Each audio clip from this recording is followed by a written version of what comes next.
riding the airwaves with all the queer you can handle. It's the QueerCentric, and here's Johnny. It must be another amazing Tuesday because it's the QueerCentric with your favorite host, Johnny.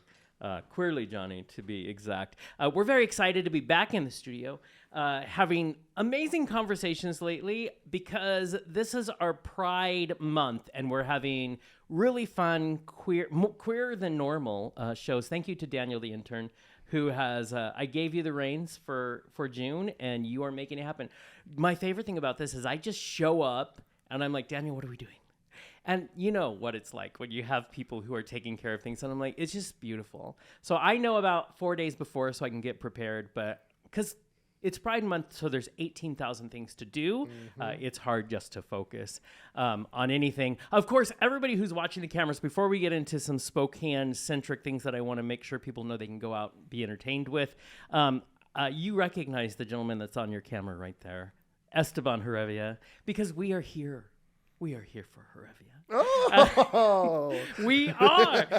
You've been on before. Yeah. We always have a good time. We've known each other for a very long time. Yeah. I mean, we're both like 74 by now. By now, right? I know, right? And so I'm excited to have you on. We're going to talk a little bit about your campaign to get to City Council. But before that, I just want to remind everybody, every time someone says, there's nothing to do in Spokane, we like to remind you that there is. Because it's Pride Month, we love to support comedy and comedians. Remember that Space Queer's Pride Spectacular is on June 29th at 8 p.m. at Lucky You Lounge in the main room. These are a group of comedians I have seen live, so I can attest to they're really funny. And listen, I've seen a lot of comedy shows, and we all know it's not always true. Sometimes you go to a comedy show and you're like, that hurt. That hurt. And listen, I've done stand-up. It is very painful and hard. So, more power to everybody. But let's support some of our local queer comedians. So please, if you want to go do something fun, go to Space Queer's Pride Spectacular on the 29th of this month at 8 p.m. Lucky You Lounge. You can get your tickets at the door or you can order them early. Also, our lovely friends at West Coast Entertainment are bringing us Aladdin. It's going to play downtown at the First Interstate Center for the Arts on June 27th through July 2nd. Come on down on the 27th, and you'll see me being super loud. I'm so excited to see this. Have you seen the live? I haven't seen the live, no. Neither have I. So I don't like Disney live movies, but I always enjoy the plays. Yeah. Right? Right. So I didn't watch this one because it just did not look good in the movies. To see the Will Smith version. So, and this was pre-slap. So, everybody was still willing to give him a chance. Yeah. But I didn't do it. Not the pre-slap. Pre-slap. That's funny. So please go support our lovely people who support us down at West Coast Entertainment. Keep your ears out. We're talking to some of the actors in the show this month. So you can go look at that interview as well. But that's all. That's all of the go out and have fun. There's a lot more to do in this town, but I have a very important guest in studio that I have a lot to talk about with. So we have said it a million times. We hate to get into politics on the show. It's just I'm so quiet about those things. But I say it all the time. Local politics, in my opinion, is the number one most important thing to be involved with. And so for me, the nerd in me is very excited. I love knowing the city council. This has been my thing since I was in radio days. And Esteban Herevia, I want to get into some things with you because you are running currently for District 3, which is my district. Yes. So it's my favorite thing. But I want to talk about something. This was not something that you've been thinking, that's my goal in life. This came upon you, this opportunity, and then here you are. I mean, you were doing active things like Spokane Pride, and it was a decision that couldn't have come lightly because you had to change some things around. Oh, yeah. Before we get into issues and things like that, can you tell us how that came about? Yeah. We were actually working on the Pride crosswalks. So there's a new installation of now it's a intersection, but we're working on the Pride Crosswalks initiative through the city. And we had finished the meeting and they had come up to me afterwards, some of the city council folks, and they were like, hey, we're looking for somebody to run in your district. Would you do it? And I was like, absolutely not. Because, well, and honestly, because of how nasty it is, right? Like how we've seen. Real ugly. It gets real ugly. And I don't have time for ugliness in my life. Right? You are all about positive energy. I'm all about positive energy, like working towards the good, change for the good. That's what I want to invest my time in that. Yeah. And it was funny. I'm going to toot my own horn. When they asked me, they were like, well, why not? Like, is it because you're afraid that you're not going to win? And I was like, oh, honey, it's not because I'm not going to win. Like, and I told them, I said, oh, if you thought that that's what scares me, then I would have already had it. Right. I was like, no, it's the emotional toll. It's the emotional labor that comes with this process. Right. That I don't know if I'm ready to deal with. Right. And then I started asking folks, and I said, I would ask folks like, what do you think? Do you think I have the actual ability? And there were a number of folks who were like, we've been waiting for somebody like you to show up into this space. Like it makes sense. So yeah, I was leading Pride. I do strategic planning work at my job. Yep. So my life really is a reflection of what a city council person does. Right. And I know how to think strategically. I know how to think critically.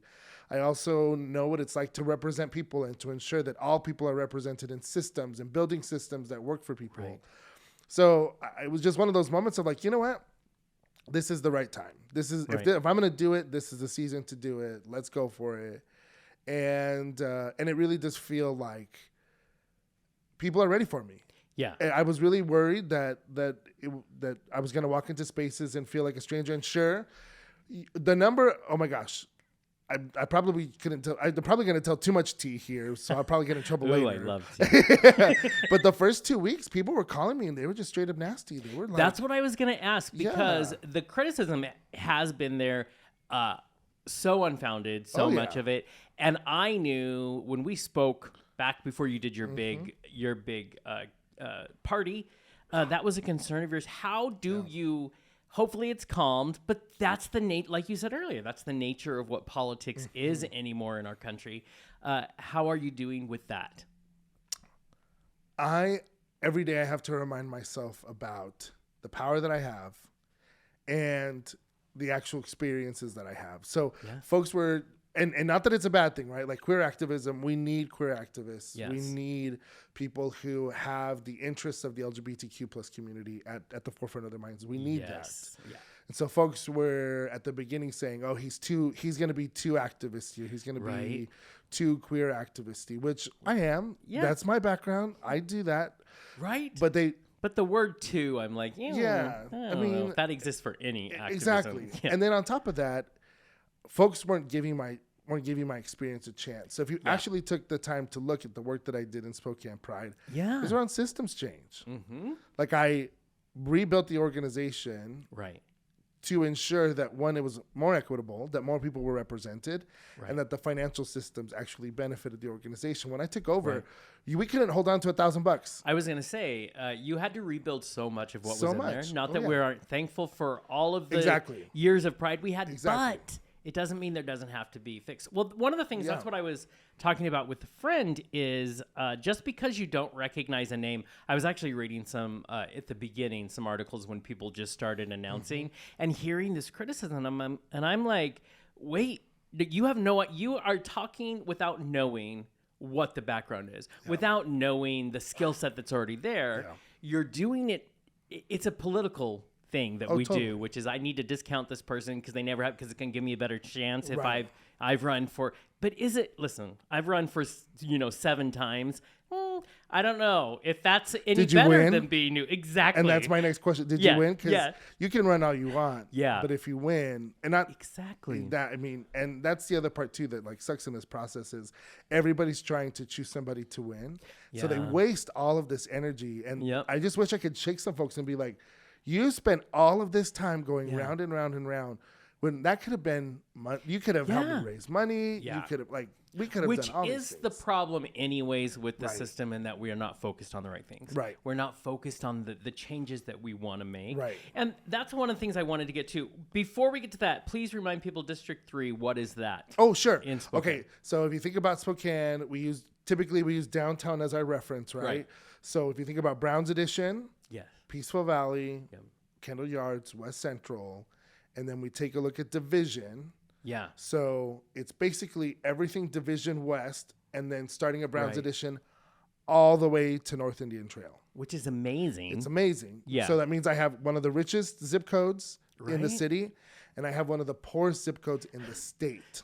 Oh, that's crazy. Yeah. In my I was like, district, I don't know if I fit in the richest zip code, but yeah. And I keep, so write checks. All I'm saying is those of you who have the money in that district, but Please. it's a large district. It's a large district. And it's a very culturally diverse and important district, Yes. in my opinion, when we look at Spokane. Now, when you look at this, Spokane, we have great things, but it also leans right a lot. Was that ever a concern when you were like, oh my gosh, is this about what kind of battle is this going to be? Yes and no. I think city-wise, we know that they're going to vote more blue. Right. That it's more In the city, typical yeah. in the city. When I was first understanding even what the heck I was about to get myself into, Right.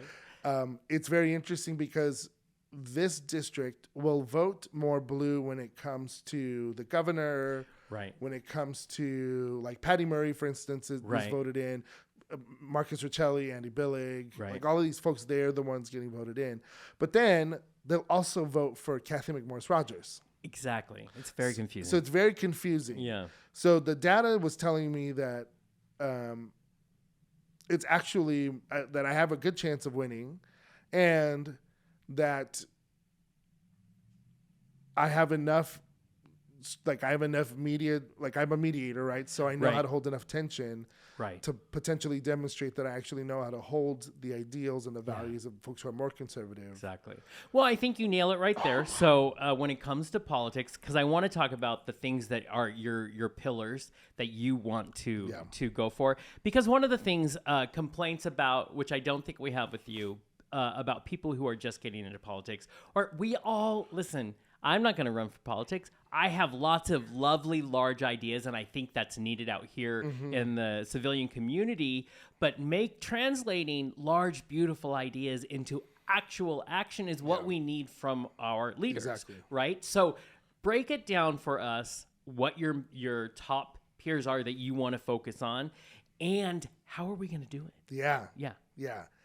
There's three really central things for me, at least, that I focus on, and the reason why I focus on them is when we hear city council the current city council talk about who the Spokenite is, they talk about a renter. Yeah. They talk about people who work multiple jobs. They talk about people who have to, who live in either.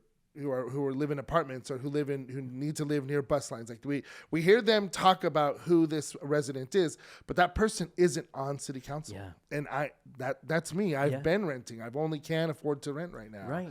I do have to work multiple jobs. And so the reality is the people that they say that they represent or that they consider in their policy making has never actually sat at this table before. So that for me, when I take a look at the issues that we have, I am the person that is most affected by the decisions that they make. So when we talk about housing and houselessness here, there's a couple of really interesting facts. I don't know if folks know this, but 75% of the folks who, from the last point in time count, that's the count where they go and they try to see how many homeless folks live on the streets, okay? 75% of those folks, their last zip code was a Spokane zip code. Oh.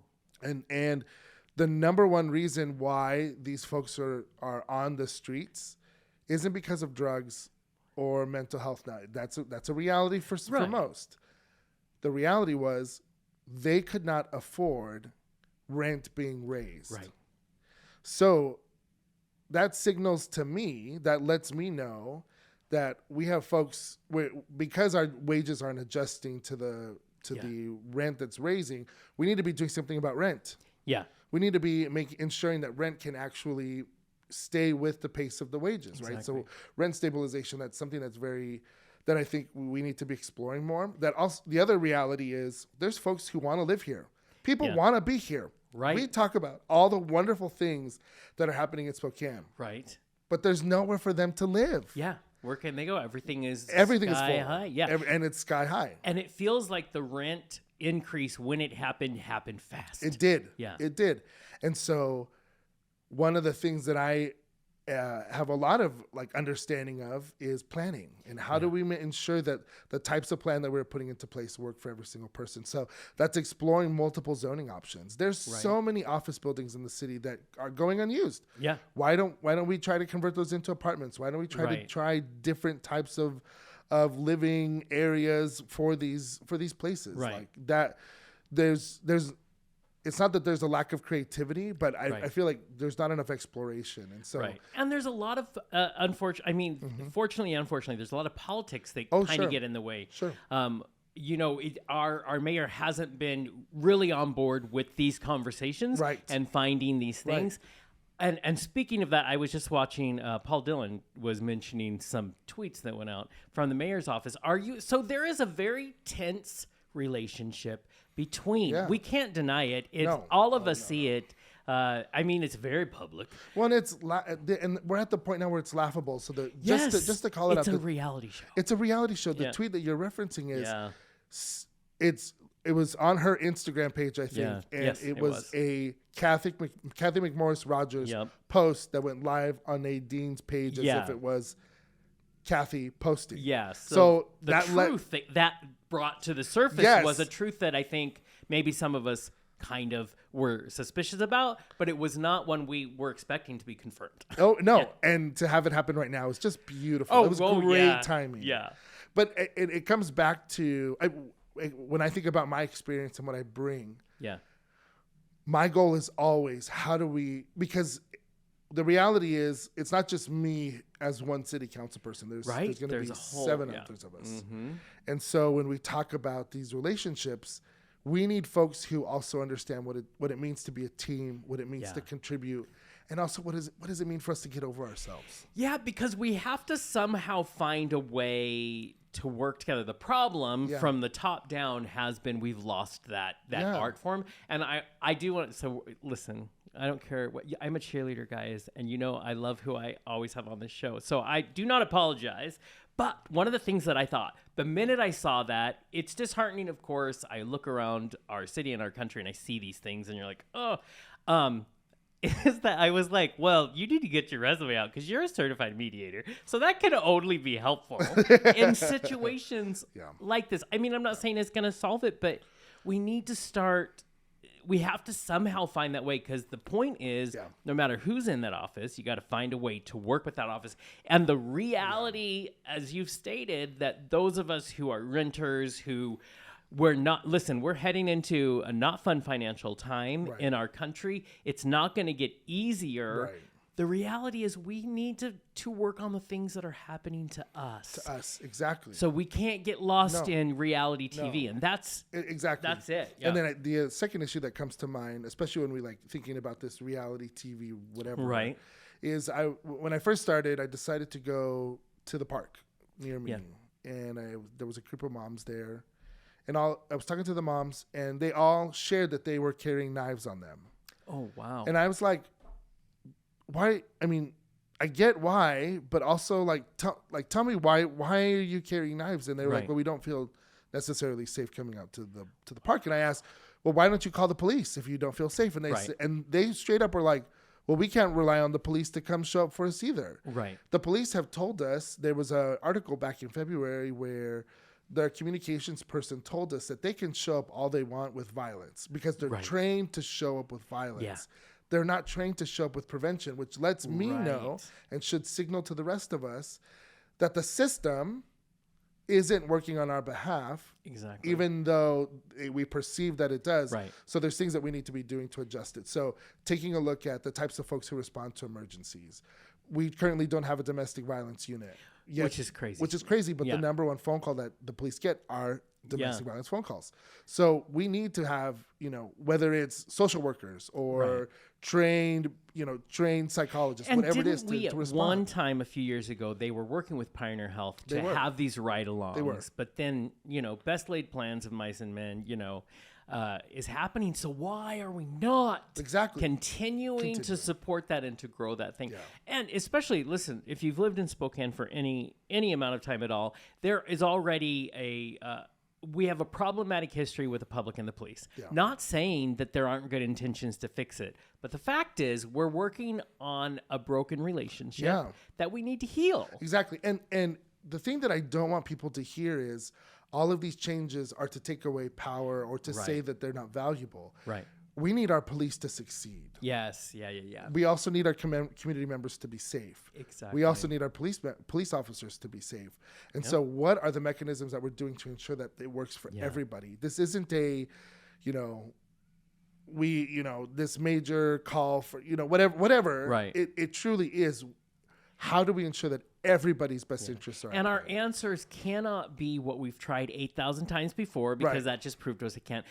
Just what was it, a couple months ago that they did the big press conference, because downtown, the violence that is happening downtown is definitely growing. I mean, our poor intern walked out of here after a show and was confronted by all these young people who had some intentions in mind. Right. And luckily did what I do all the time, act crazier than anyone around, and then no one knows what to do with you. But that's not how it goes for everybody. No. And so the solution that was provided to us at this press conference was, we are going to increase the amount of police, which is great, but it's not the overall solution. No. It is a little Band-Aid that, if we don't do more, it doesn't matter. And if we think about it, we are sending more police in to these situations where you have somebody who's offended and you have somebody who's just survived something, and they're both being met with violence. Yeah. So I can't imagine what that's like.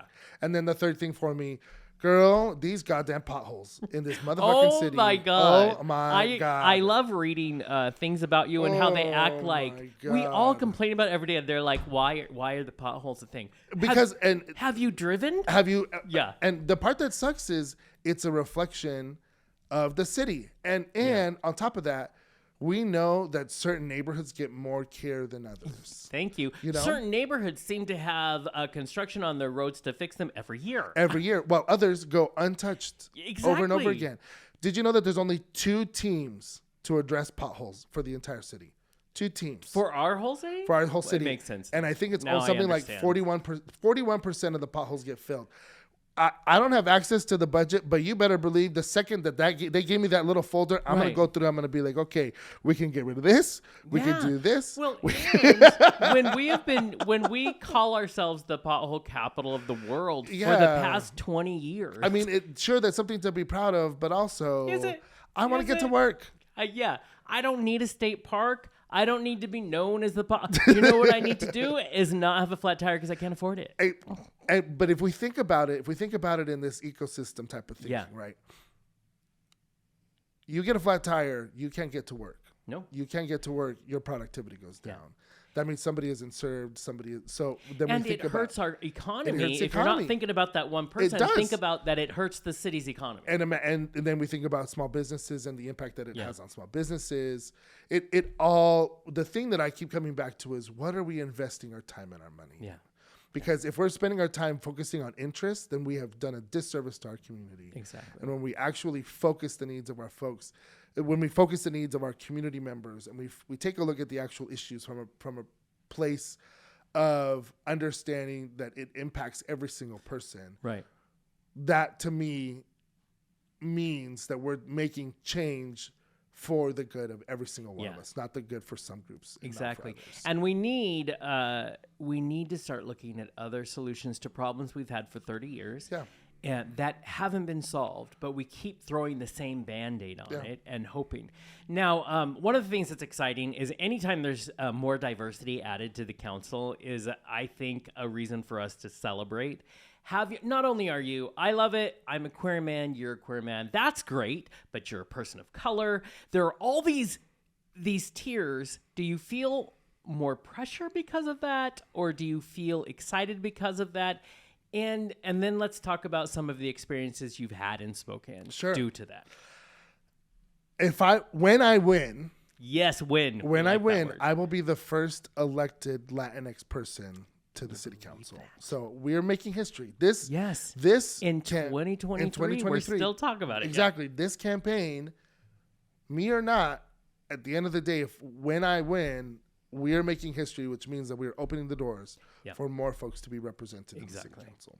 So I recognize that the game that are being played against me are because they've never seen anybody like me show up into this space. Right. And so it hurts. It sucks. It is, mental health. My mental health being under attack is a reality. Sure. But I also recognize that me showing up in this space in this way is already challenging the systems. Yeah. And it's going to continue to challenge the system. But I'm also representing 13% of our population. I am representing people who live and work here and who have chosen to be here. And for me, I don't take that for granted. On top of that, I would be the second elected person, second elected queer person, third queer person on city council. So the fact that representation can persist as well. Exactly. Well, and you have, the reason I was so excited to have you run is because you represent someone who's going to understand some of what my experience has been here. You know what I mean? Obviously, you understand more. I have the privilege of being a cis white male. I get that, but I'm still big old queer. I can't hide that. I'm very, very there. So I love that someone else, obviously you would be sharing the district with Zach Zapone, who of course is another queer person. He's been on this show. But what I also love is you two have an approach that is different from each other. Oh, way different from each other. So it'll balance much better. But your experiences, you know what it's like to be a person of color in Spokane and how it can be great and it can be challenging. Yeah. How do you take that trauma and use it into, what you hope to do? I don't. No, I appreciate the question. It comes down to our kids, our youth, and the experiences that they have. At the end of the day, the work that I'm going to do impacts them. Yes, it impacts us in real time. Right. But the work that I'm doing is going to set them up for success as well, or it's going to impact their futures. And so I take that trauma. I recognize its reality. I have done what I've needed to heal from it. Right. But I also use it as so that nobody else experiences it again. Exactly. So that our youth get the opportunity to live full, healthy, thriving lives. So that the folks on the street get the opportunity to at least have the opportunity to have housing. Right. Like all the things that I did not get the chance to experience. Right. And my story. When I came out, I was kicked out. I was homeless for the majority of going from 15 to like 22. Right. I do this so that hopefully at least one other person, that won't be their reality, or that at least I can contribute to policy in a way that allows for folks to have at least the opportunity to access to a full, safe, thriving life.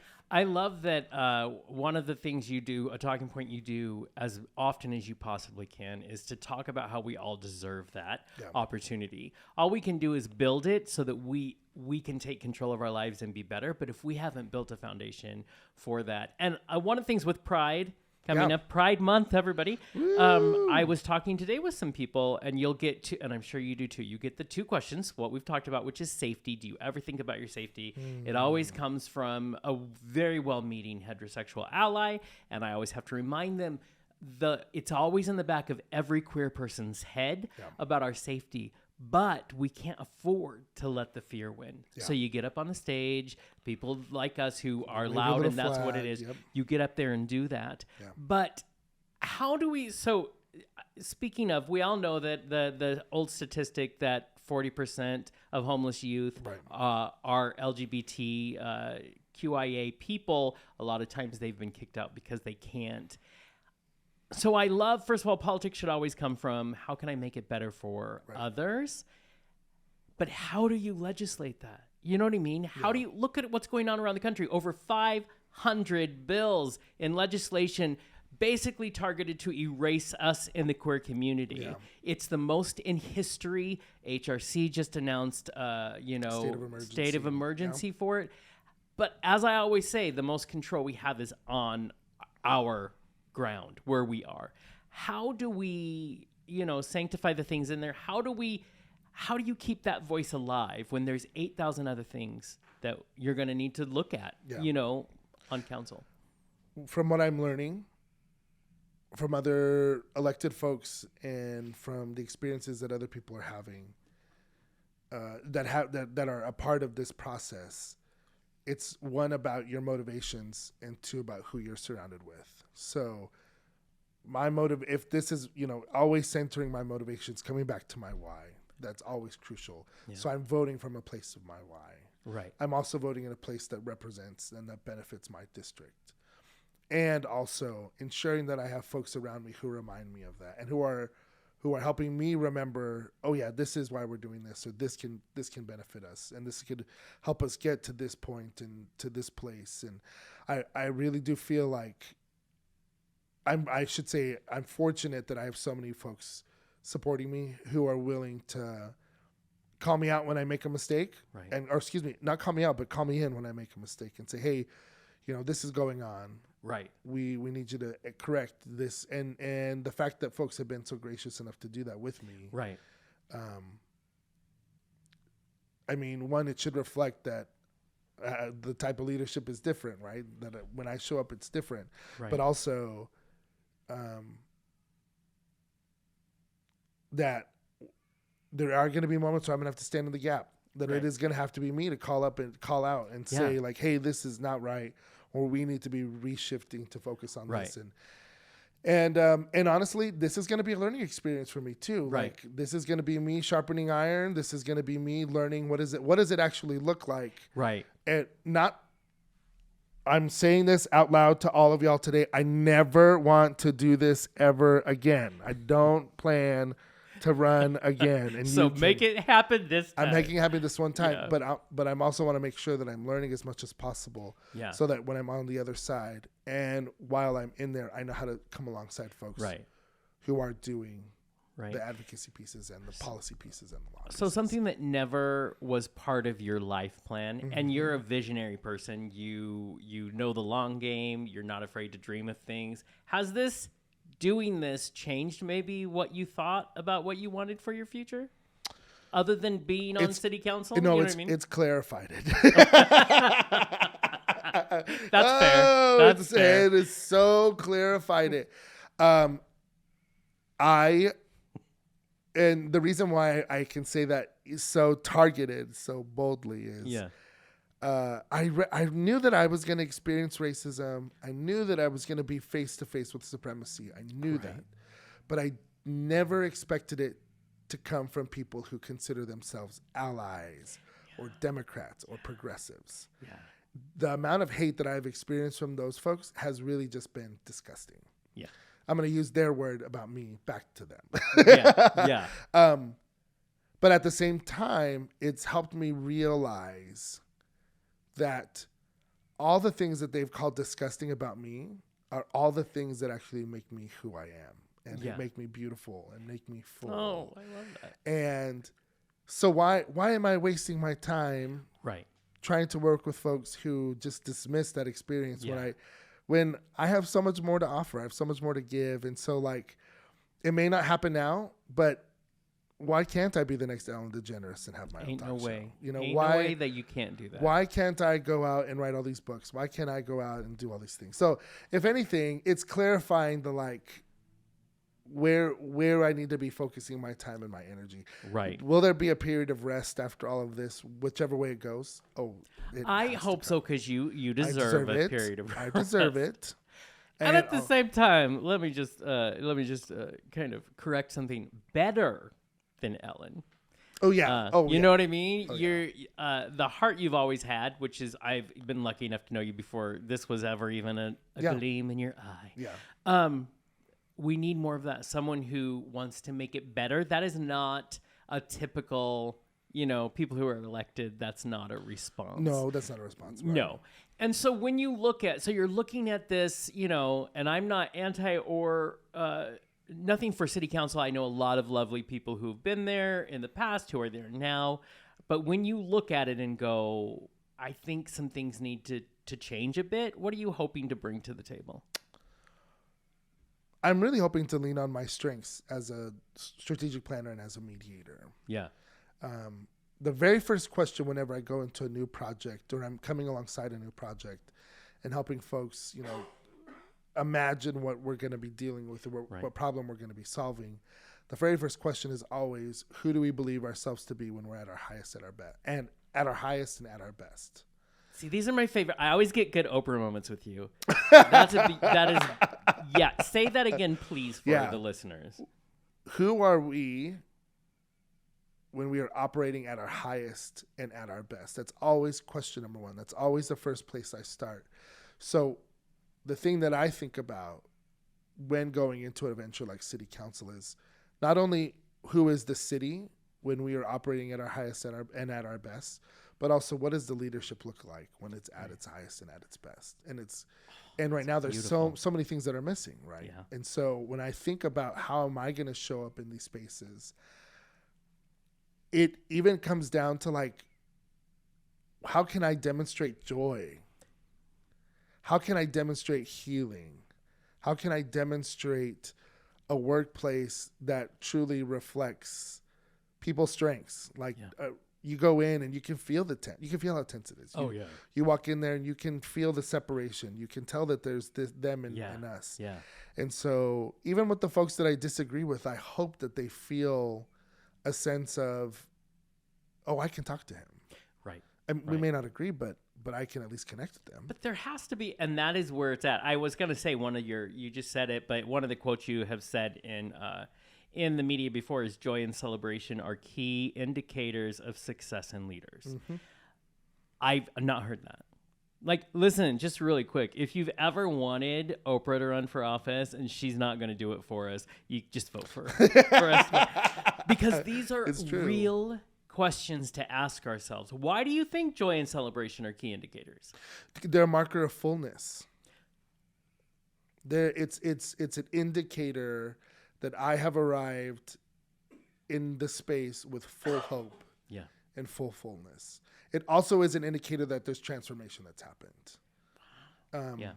For me, when I think about the moments where I am at my highest and best, and when I think about the moments where I show up in full joy, I have undergone something that has allowed me to reveal, I get to experience a fullness that I hadn't before, or I've come to a realization where my hope, I can see hope, I can feel hope, it's nearby, and I've just experienced it. And so for me, joy and celebration and leadership, for me, it triggers, it reminds me that, or it shows me that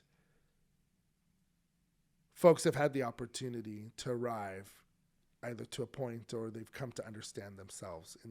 And also I think just joy and celebration are crucial to combating the negative in the world. Because there's a lot of it. Yeah. And I think so many times we want to focus on the grief. We want to focus on the hardship, which it's the heaviest to keep us weighed down because it doesn't. We don't talk enough about what it takes to get through, to walk through it. One of the things that I've always appreciated about you that I appreciate even more now is that you've always been a real human. You've never been my life is perfect. And I believe... Oh, God, no. What gets paired with joy and celebration is the reality of the work you've done to get to those spaces, which is what we need. We need the honesty. Mm-hmm. We don't need the reality TV that is all really fabricated. Right. We need those people who understand it takes work and who have done the work and they still have this vision for better. We need more leaders who have philosophies You know what I mean? Who think the big thoughts, who know they can need to get down to the nuts and bolts and get some work done. But Chiwanga, you mentioned earlier, I have a friend who says this all the time. Lately, it's been coming up a lot lately, so I guess it's for a reason, which is we talked about the rooms you step into. Yeah.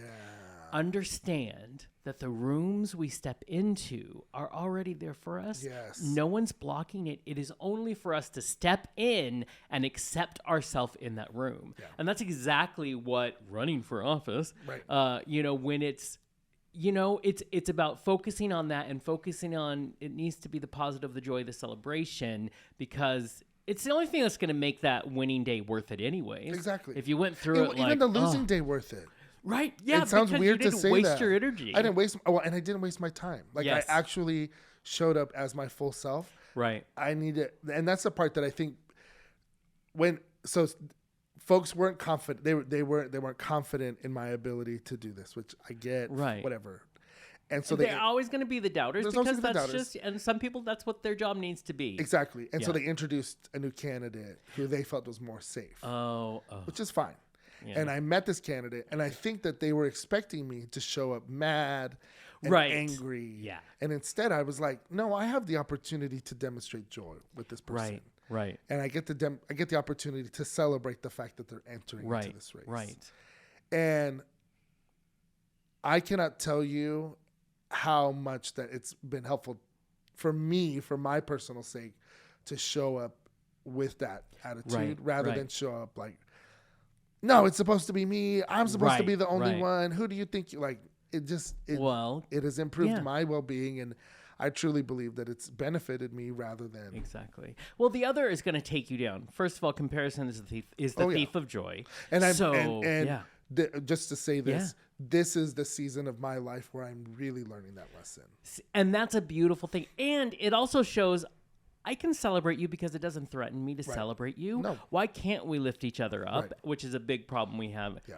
I'm still going to win. I'm still Yeah. going to be better than you. And there's nothing wrong There's with nothing that. with that. I tell my team that all the time. I'm like, no, I support them, but yeah, we're going to be better. Yeah, we're going to be better. And there's nothing morally, anything wrong with saying, because you know what it does? It makes us better. Yeah. You know what I mean? So that's what we need more of in politics. Now, before we get to, this is your practice TED Talk, so I appreciate it. But before we get to that, I want to talk about why you think local politics are important.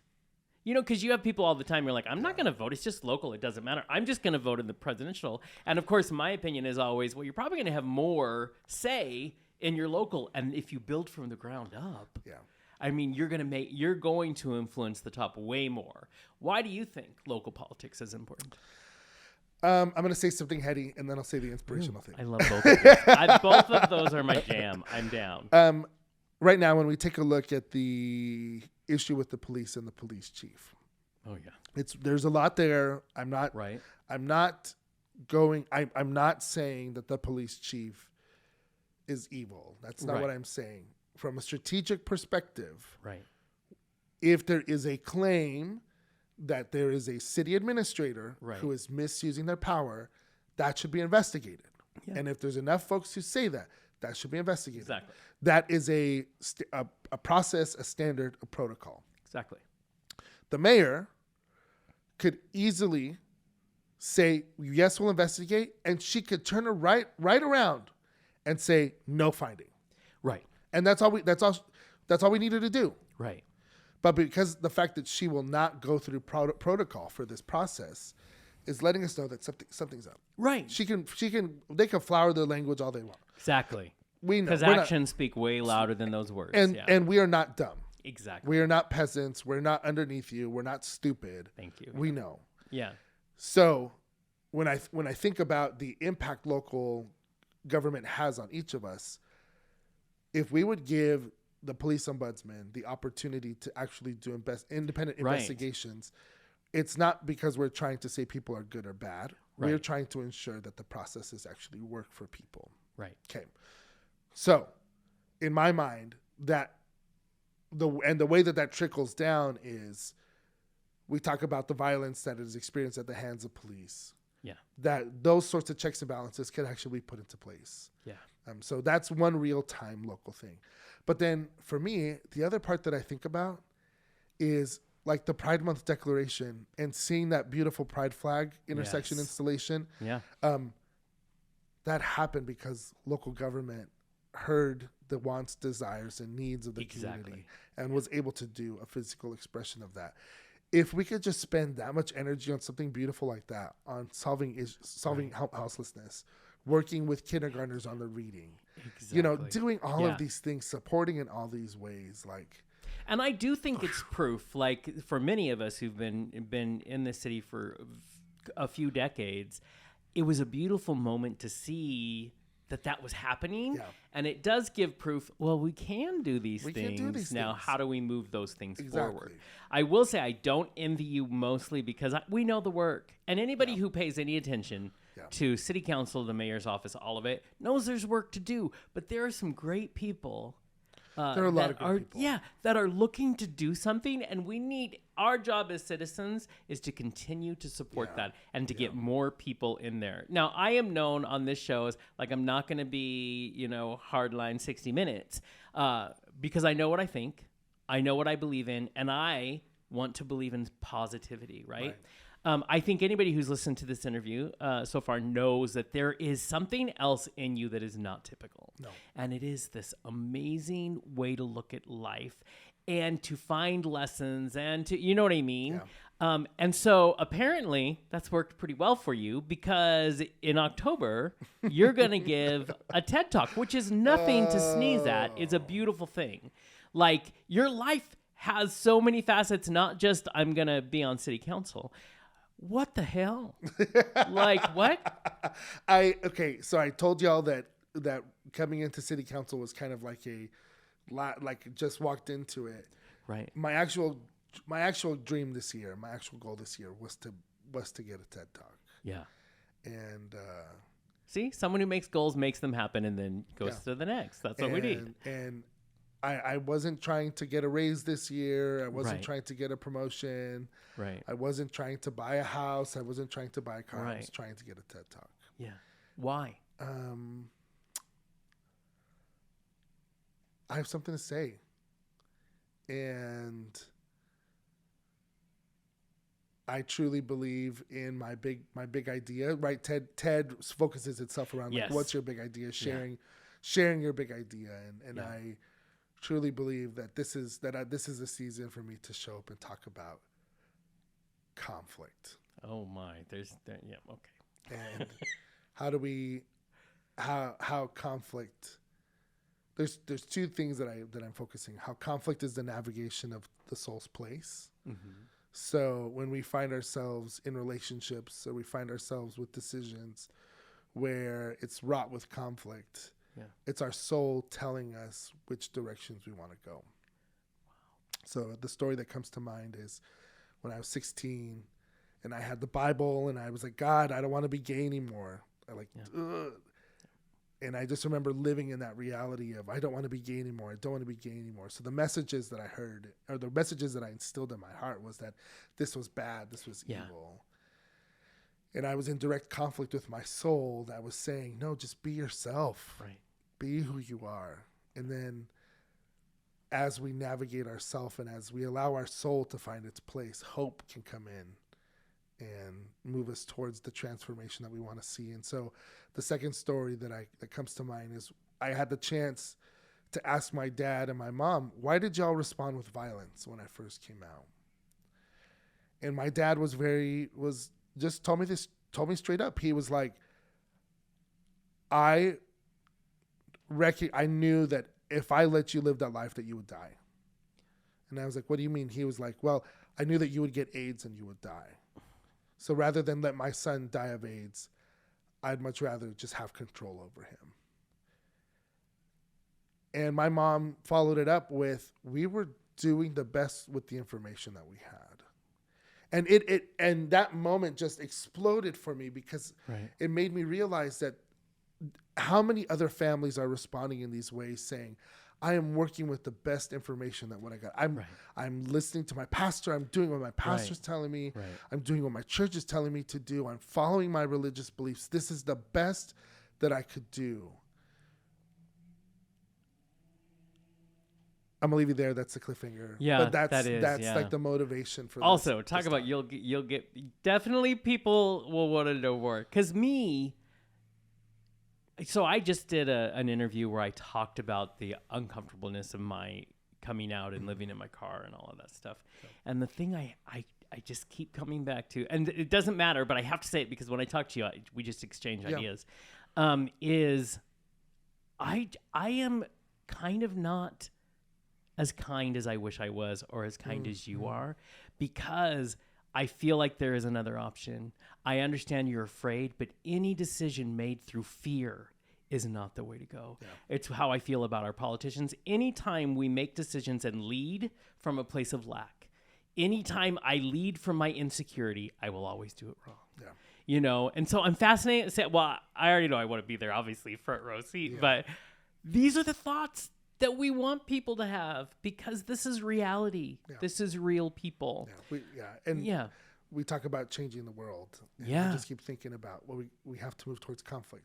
Yeah. You can't be conflict avoidant. That's not, I always think if I feel uncomfortable about something, I probably need to listen to it. Because just that sentence makes me go, I don't know if I like this. I don't want to touch it. Yeah, right? I know. I keep trying to think about how I want to open the talk. And I think I'm going to talk about how one of my favorite pastimes is to doom scroll on TikTok and just watch all the people get into fights. Oh, wow. But then also, like, why is that? And then kind of go from the, like, what conflict. Beautiful. And this is, so, in October. October 14th. What a big time. Oh my God. It's a big time. Yeah. You know, but also, again, this was the dream for the year. Yeah. And I can't think of a better year for it to show up. And me either. And I have some current natural I have some good content at hand, you know, running a campaign just a little tiny bit with conflict. Yeah, exactly. So I'm trying to think of, I want to see if there's ways to integrate it. If not, then I'll just have to do another TED Talk on running a campaign. Might as well. And then a book. And then the book, I'm already working on the book. I love this. I feel bad, but these people have put me through some shit that I'm like, I actually should write a book. There needs to be something on this. And this is what I love about this interview, is that not only is it about what's important, of course, people running for city council, people running to represent us, but people who are larger than that. You know what I mean? That have the ideas and the ideals. If this is a person that I enjoy what they're doing, that I would hang out with, obviously, because we have, these are the people that I want to represent me. Yeah. So I have never shied away from the minute you announced from saying that we need to vote for you, because you need to be very aware of the people you're putting up there. Yeah. And we need someone who is strong and humble at the same time, someone who's been through the shit, because it isn't easy right now, and things are not going to get easier in our economy and our country, not for a little bit. I need someone who knows what that battleground is like, and also someone who can talk these Oprah moments with me. We need people with the big ideas. So I thank you so much for taking time to be on this, because I know how busy you are. And when Daniel was like, we should have Esteban on, and I'm like, good luck. Because he's got a lot to do. There's text messages coming in where I'm supposed to be at a Starbucks meeting with the leaders of a Starbucks. I don't know. Anybody who's meeting in Coffee Land is okay. That's where you need to be. Sure. Sure. I fully support Coffee I need to make sure I'm clear. Yes. Starbucks because they unionized, not Starbucks because we're going to Starbucks. Right. What a beautiful context. Way to catch that. Is that the thunder? It is.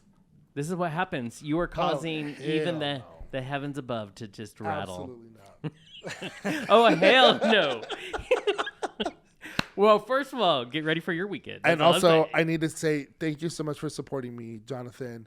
You have seen multiple ventures come out of my life, and I am grateful that you have been there supporting for every single one. And I cannot thank you enough for supporting this specific one in all the ways that you have. It means so much. And I definitely have you listed as a number one supporter. Hey, I am there. And you know that for the rest of your life, no matter what you do, I got you back. I do. Back. I know. I feel it. And this is important.